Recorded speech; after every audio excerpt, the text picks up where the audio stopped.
The door of no return remains open as our naked feet glide over rocks that carried our ancestors to waiting ships, along sandy beaches with slips that had seen better ways, waves that rocked the boats that locked the passengers below deck.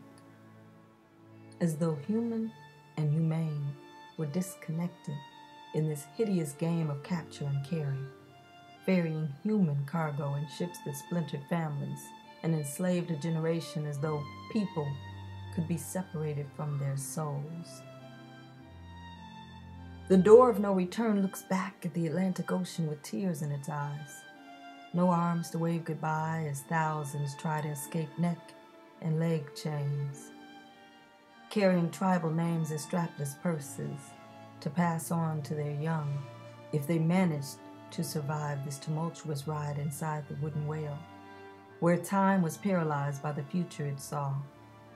An America where Africans traveled far yet received the short end of a stick repeatedly, as kings became pickers of cotton and queens naked playthings.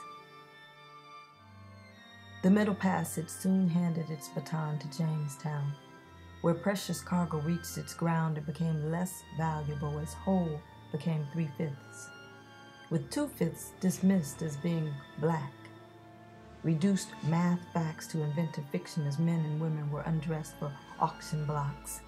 No hats, no socks, bared teeth. But mostly grief as mothers wailed over the loss of a child and fathers proud in public were broken on the inside, yet unable to hide their sorrows from God. As Eli Whitney was heralded, black people continued to be railroaded, exploited, and treated like cattle. Commerce.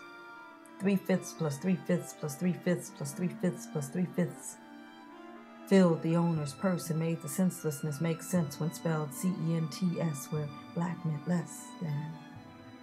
As the race continued, blacks remained on foot, while others rode, controlled where they lived, how they died, who was sold, and who survived. But in the midst of heartache, spirit thrived. Slaves revolted and chose liberty at great cost. Innocent lives lost. Small victories won. But the endless fight for freedom had begun. Frederick Douglass began to run the North Star paper, which cried truth from its pages, while Harriet Tubman ran people through stages of outrageous miles of underground, going from lost to found to freedom above ground, dropping invisible chains with each step, only to find Dred Scott waiting at the other end. No citizenship, my friend. It is still the color of your skin, you see, not until 1963, when emancipation proclaimed us free, could we begin to think of being all we could be. Not until Booker T. Washington and the Tuskegee Institute, a salute to education and equality of minds. The Harlem Renaissance followed behind, where literature and art was celebrated and explored. Langston Hughes and Audre Lorde, Countee Cullen and Claude McKay. Black voices with much to say about knowing rivers, ancient dusky rivers, or festering raisins in the sun. Praise sings in a loud voice that shatters the silence that threatens us all. Lavish lovers of language, music, art, and sound. Long before the Board of Education in Brown, long before Rosa Parks refused to rise, long before King's March and Malcolm's demise, long before Thurgood Marshall stood supreme, or the shot rang out silencing the king, not realizing you could kill a man but can't silence his dream.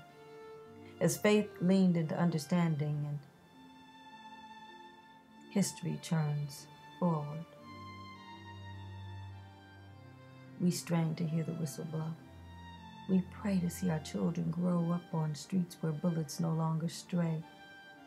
We dare to hope because change comes in a day when years of preparation pave the way, and doors of no return remain open to receive the men and women who have the audacity to hope and walk backwards in time in ordered lines of remembrance to those who came before, muttering words we can barely make out, unless we close our minds to this doubt and listen with our hearts, transforming whispers to shouts of yes, we can.